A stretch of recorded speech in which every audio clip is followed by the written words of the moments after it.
Hello दोस्तों, एक बार फिर से स्वागत है आपका हमारे आपके फेवरेट चैनल वाकडेज वर्ल्ड ऑफ कंसेप्ट्स में। हम आपके लिए लेके आए 10th स्टैंडर्ड की ग्रेविटेशन की पूरी सीरीज। तो आज हम देखने जा रहे हैं ये 4 पॉइंट। क्या है? Earth gravitational force, earth gravitational acceleration, variation of acceleration, variation of value of g and mass and weight. आज हम देखने वाले हैं कि ग्रेविटेशनल एक्सेलरेशन क्या होता है, उसका वेरिएशन कैसे होता है, और हाँ, आज एक मजेदार बात पढ़ेंगे कि अर्थ पे क्या ऐसा कोई पॉइंट है जहां पे ग्रेविटेशनल फोर्स 0 लगता है। तो आइए हमारे साथ बने रहे इस वीडियो में। तो शुरू करते हैं हम अर्थ ग्रेविटेशनल फोर्स पे। तो बेसिक अंडरस्टैंड हमने पिछले पार्ट्स में कर लिया है, जिन्होंने नहीं देखा प्लीज जाके देख लीजिए। तो हमने स्टडी किया था कि ग्रेविटी दो ऑब्जेक्ट्स को खींचती है। मान लीजिए कि मैंने हाथ में एक पत्थर को पकड़ा है। If I take a stone and throw it above in the sky, अगर हमने एक पत्थर को आसमान में फेंक दिया तो क्या उसकी स्पीड सेम रहेगी? क्या उसे ग्रेविटी पहले ही खींच देगी या उसकी स्पीड घटेगी? क्या होगा उसके साथ? तो क्या होता है, जब हम पत्थर को फेंकते हैं, हम जितनी ज्यादा फोर्स लगाएंगे, जितना ज्यादा बड़ा फोर्स लगाएंगे, उतनी ज्यादा इनिशियल वेलोसिटी होगी। इनिशियल वेलोसिटी का मतलब क्या होता है? जब हम हाथ से पत्थर को छोड़ेंगे तब जो वेलोसिटी होगी उसे हम इनिशियल वेलोसिटी कहेंगे।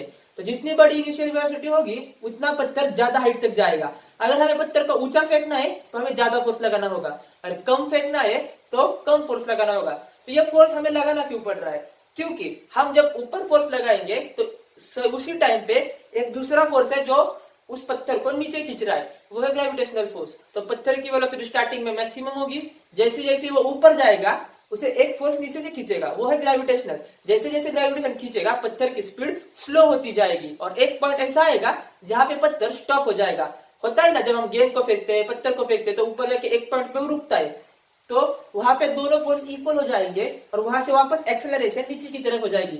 बढ़ते बढ़ते बढ़ते स्पीड आएगी और वापस से जब पत्थर जमीन पर टकराएगा तब उसकी स्पीड वापस से मैक्सिमम होगी। तो ये होता है पत्थर के केस में। तो जिस तरह से धरती और चांद के बीच में ग्रेविटेशन होता है, एप्पल और अर्थ के बीच में ग्रेविटेशन होता है, तो एप्पल तो धरती पे गिरता है, पत्थर गिरता है, गेंद गिरती है, चांद नहीं गिरता। तो चांद क्यों नहीं गिरता? तो चांद इसलिए नहीं गिरता क्योंकि उसके पास वेलोसिटी है। सेम रीजन है सन के लिए। अगर आपको इनमें से फील नहीं है, जिन बच्चों का बस ऊपर ऊपर से समझना है देख लीजिए, और जिन्हें डिटेल में फील चाहिए, हमने चांद के वजह से वेव्स पे वीडियो बनाई है, और एक एक्चुअल में स्पीड की वजह से क्या क्या होता है इस पे पार्ट 2 बनाया है, जाके देखिएगा। इसके बाद अर्थ ग्रेविटेशनल एक्सेलरेशन। एक्सेलरेशन की डेफिनेशन क्या है? Acceleration means the rate of change of velocity. क्या? The rate of change of velocity with respect to time is acceleration. जैसे जैसे हमारी स्पीड बढ़ती है या स्पीड घटती है, जब हम फेंकते हैं तो स्पीड कांस्टेंट नहीं रहती, वो एट अ पर्टिकुलर रेट घटती है।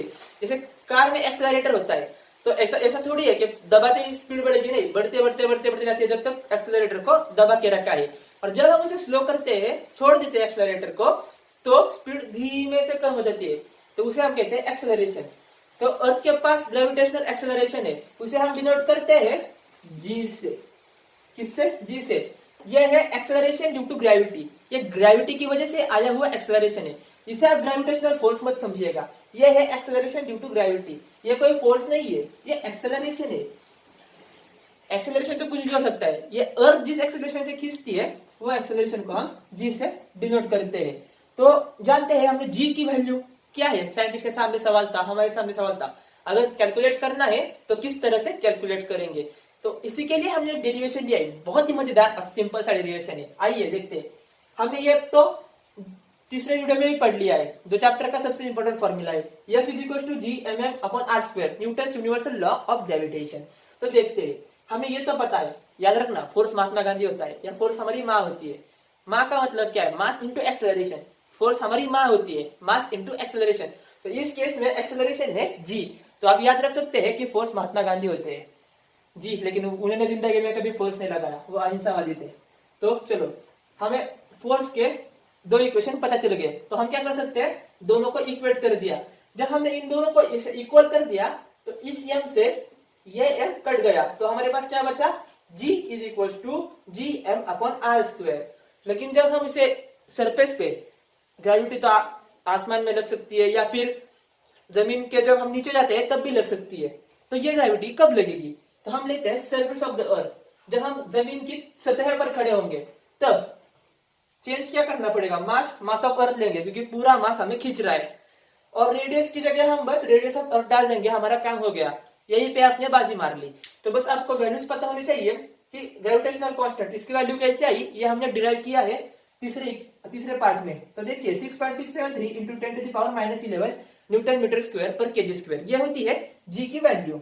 तो आपको जी की वैल्यू तो पता है। इसमें अगर आपको मास ऑफ अर्थ पता नहीं है तो हमने मास ऑफ अर्थ लिखा है, वो होता है 6 इंटू 10⁻24। क्या होता है? 6 इंटू 10⁻24 किलोग्राम। यह है मास ऑफ द अर्थ, काफी भारी मास है। और रेडियस ऑफ द अर्थ, जी हमें लगता होगा काफी बड़ी है, लेकिन वो है 6400 किलोमीटर। क्या है? रेडियस है 6400 किलोमीटर। उसे ही हम लिख सकते हैं 6.4 इंटू 10⁻6 मीटर। कैसे किया? इधर से हम 3 पॉइंट पीछे आए, 1 2 3, तो हुए 6.4 इंटू 10⁻3, लेकिन किलोमीटर का मीटर में करने की वजह से और 10⁻3, और वो बन गया 6.4 इंटू 10⁻6। यूनिट कन्वर्जन है 6 स्टैंडर्ड से पढ़ते हुए आ रहे हैं हम। तो जी की वैल्यू में वैल्यू पुट करते हैं, कैलकुलेशन करने पे आ जाती है 9.8। दरअसल वो 9.7 कुछ होता है, लेकिन हम उसे अप्रोक्सीमेटली 9.8 ले लेते हैं, क्योंकि कैलकुलेशन में हमें आसानी पड़ती है। कई जगह पे अगर दिया रहे तो आप 10 मीटर पर सेकंड स्क्वायर भी लिख सकते हो।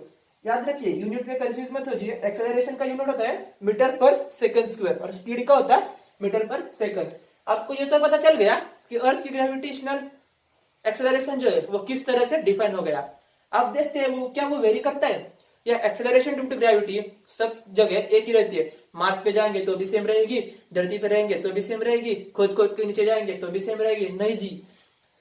ग्रेविटेशनल कांस्टेंट जो कैपिटल जी है वो तो कांस्टेंट रहता है, लेकिन जो हमारा स्मॉल जी है एक्सेलरेशन, वो बदलता रहता है। तो हम अब देखेंगे वेरिएशन ऑफ वैल्यू ऑफ जी। दरअसल 3 पॉइंट में हम देखेंगे क्या है। पहला अलोंग द सरफेस, यानी कि धरती की सतह पर, सरफेस पे जी की वैल्यू किस तरह से बदलेगी।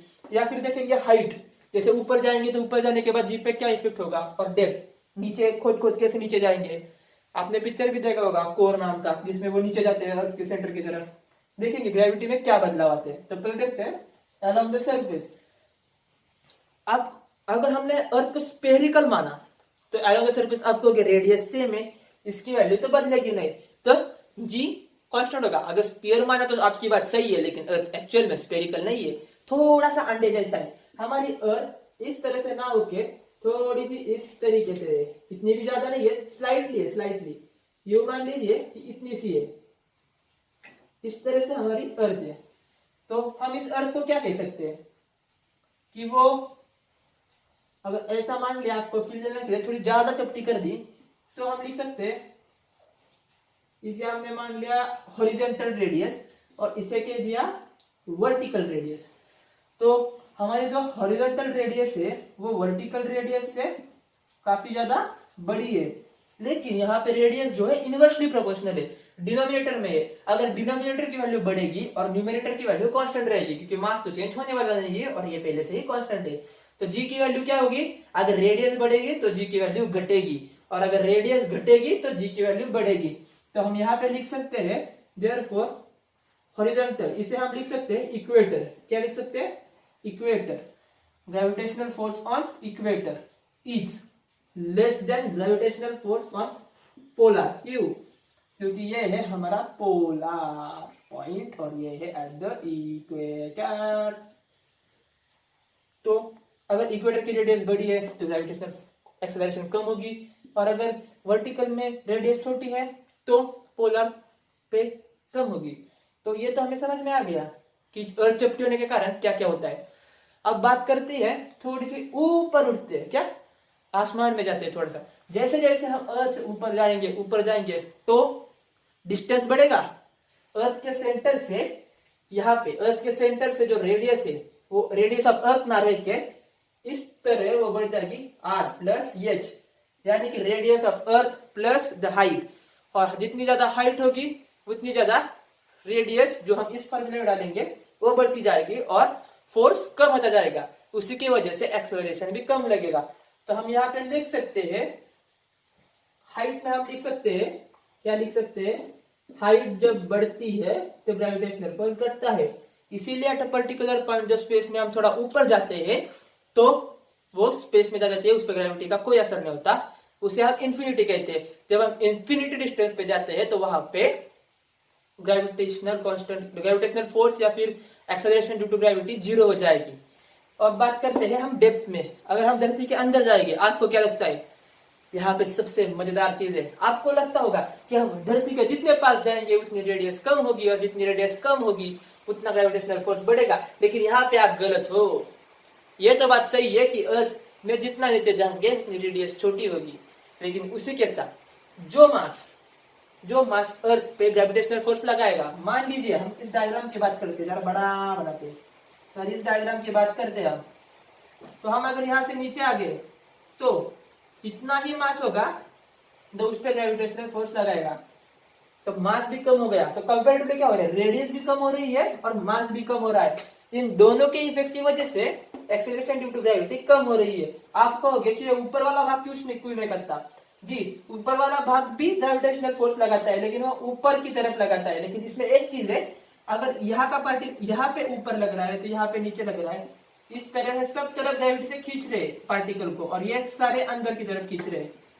तो बाहर वाला जो स्पीयर है, मान लेते हैं ये बड़ा स्पीयर है और हम खोदते इधर आ गए, तो ये जो छोटा स्पीयर है वो तो उसे खींचेगा, और जो बाहर का स्पीयर है वो बाहर की तरफ खींचेगा। लेकिन जो सिमेट्री है, सर्कल, सारे फोर्स बैलेंस हो जाएंगे और फोर्स जीरो हो जाएगा। इसलिए सिर्फ अंदर का पार्ट। तो एट पर्टिकुलर पॉइंट जब हम सेंटर पे पहुंच जाएंगे तो कोई मास नहीं है, और जब मास जीरो हो जाएगा तो ग्रेविटेशनल एक्सेलरेशन भी जीरो हो जाएगी। इसी की तरफ हम कह सकते हैं कि अर्थ के सेंटर पे ग्रेविटेशनल फोर्स जीरो है।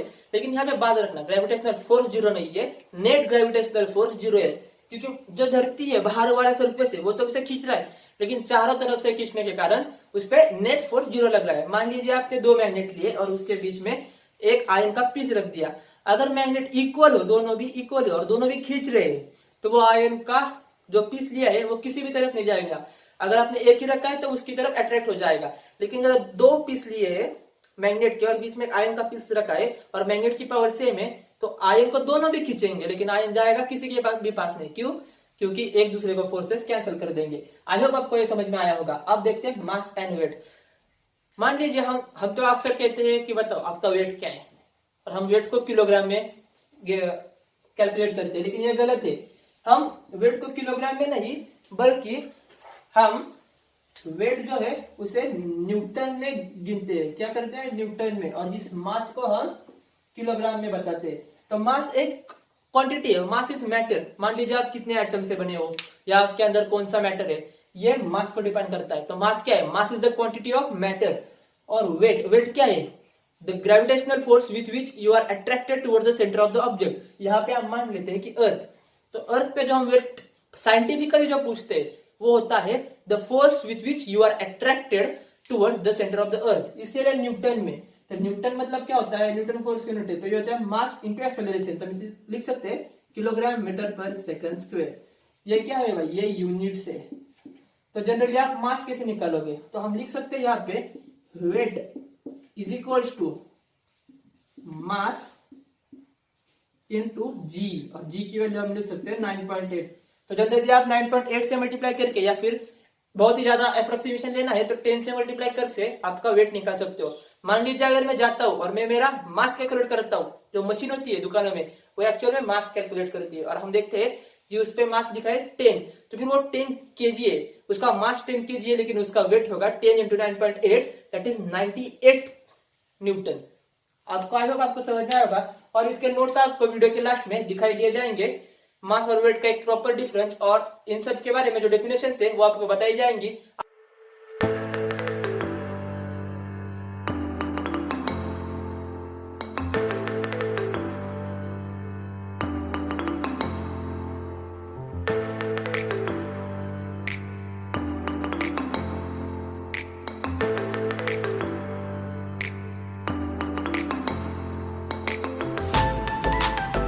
आई होप आपको ये कंसेप्ट क्लियर हुआ होगा, और इसी के साथ आप 10th में बहुत अच्छा स्कोर करेंगे। और अगर आपको हमारी टीचिंग और हमारी मेथड पसंद आ रही है तो हमारे चैनल को लाइक कीजिए, सब्सक्राइब कीजिए, और जितना हो सके इस वीडियो को शेयर कीजिए ताकि ये घर गांव के बच्चे तक पहुंच सके।